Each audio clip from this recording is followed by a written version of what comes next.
Welcome to our viewers worldwide. I'm Carl Azus for CNN10. We are your objective explanation of world events, and we're grateful to have you beginning a new week with us. First story takes us to the Korean Peninsula, where there's a lot of talk taking place about a second summit between the leaders of North Korea and the U.S. The first one, which happened last summer in Singapore, was historic because it was the first time that sitting leaders from both of these countries met face to face. And it was considered a foreign policy success for U.S. President Donald Trump and North Korean leader Kim Jong-un. They signed a declaration that said the U.S. would work toward normalizing relations with North Korea and that North Korea would work toward giving up its nuclear weapons. But critics say concrete steps toward a peace treaty haven't been taken. A big hang-up is that North Korea wants security guarantees from the U.S. before it starts giving up its nukes. And the U.S. wants North Korea to give up its nukes before relations are normalized. But they're not the only two countries that factor into all this. The U.S. fought alongside South Korea in the Korean War in the early 1950s. The two democratic nations have historically been close allies. North Korea's only close ally is China, and the leaders of those two communist countries held a surprise meeting last week. So as American and North Korean officials reportedly plan a second summit between their leaders, a lot of questions are being raised about the influence of South Korea and China on that meeting.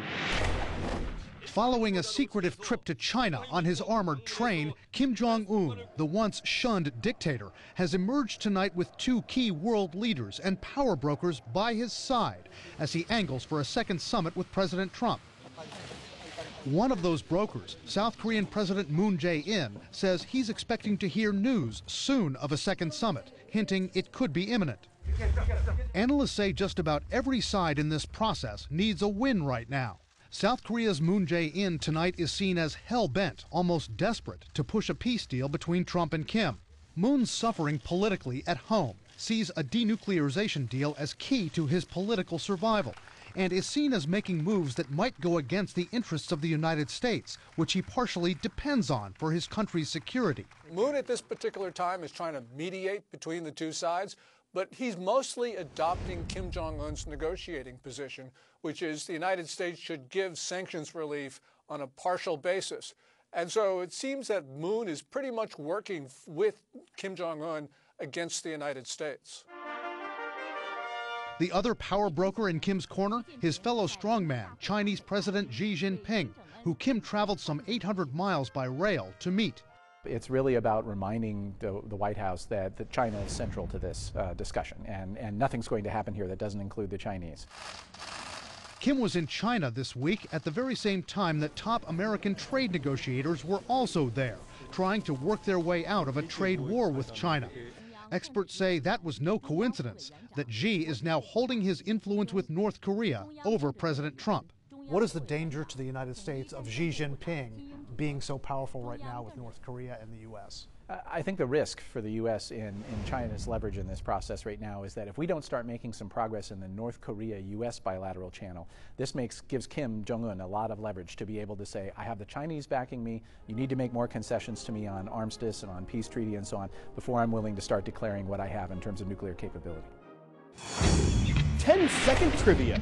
What do the names Whirlpool, Black Eye, and Sombrero all have in common? Are they all appliance brands, names of galaxies, special ops forces, or oceanic reefs? These are all the names of galaxies, massive concentrations of stars. Of course, the one we live in is the Milky Way, which would have made that question too easy. And scientists say they've detected some sort of signal from outside it. Fast radio bursts that repeat. Radio bursts, which are signals that only last for a millisecond or so, aren't that rare in space.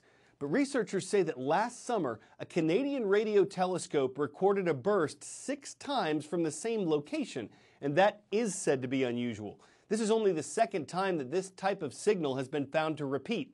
So what is it? No one knows. Some people think they could be a form of communication from extraterrestrial life trying to contact us. But scientists say that's probably not it. The bursts could come from neutron stars or a black hole. What they're hoping is to record more of them so they can be studied and used to explain their origin. Low Earth orbit is probably a lot closer than wherever those radio bursts came from. And there's a long wait for companies that want to put their small satellites into low Earth orbit. There's a new process that could speed that up by launching the satellites from the sky itself. But that could come at a price of almost 10 times the cost of launching a satellite from Earth. It's better than launching off the top of Mount Everest. Virgin Orbit CEO Dan Hart is talking about launching a rocket off a Boeing 747. It's one of the ways the company is looking to differentiate itself from competitors, who all launch from the ground, in the red-hot small satellite launch market. What kind of performance advantage are we talking about?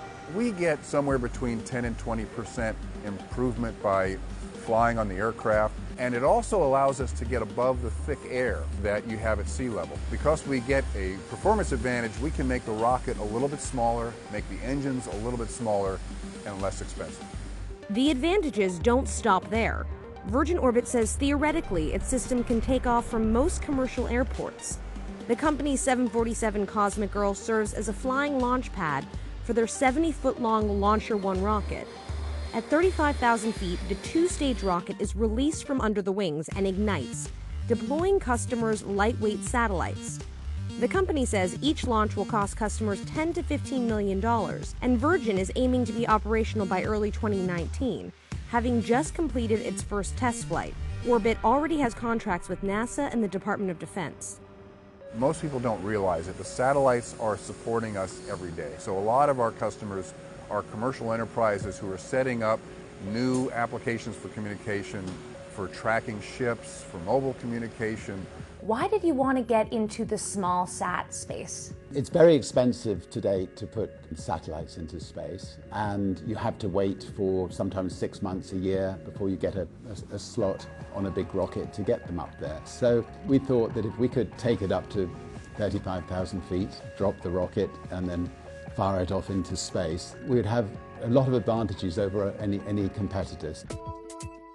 Kelly Latimer pilots Virgin Orbit's 747 Cosmic Girl, a retrofitted Virgin passenger airplane.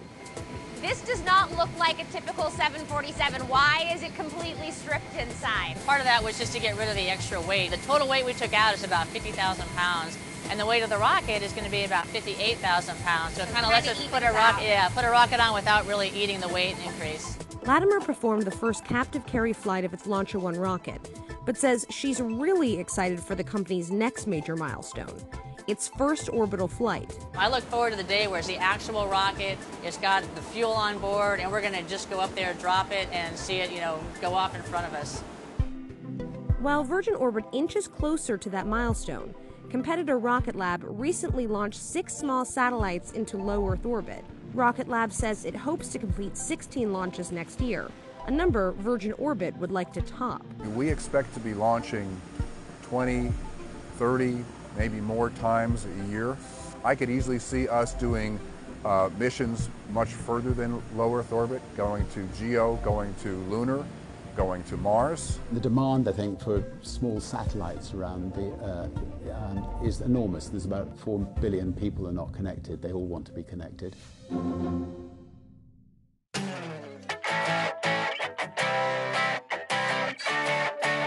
A boy from California accidentally left his stuffed animals at a hotel in Hawaii, and that's when their vacation turned awesome. The teddy bear and stuffed seal got to chillax by the pool. Yeah, I said chillax, 2009. Sunbathing, a spa treatment, a personal tour by the staff, all part of it. And it was that same staff who, after finding the lost toys, took them on this photo shoot, packed them up, and sent them home safe and sound to their owner. So how was their vacation? Plush. How'd it make them feel? Soft. How were they after the 5-star cuisine? Stuffed. And they can't build a bear the weight until they get back to where they'd be. I'm Carl Zeus, and that's CNN 10.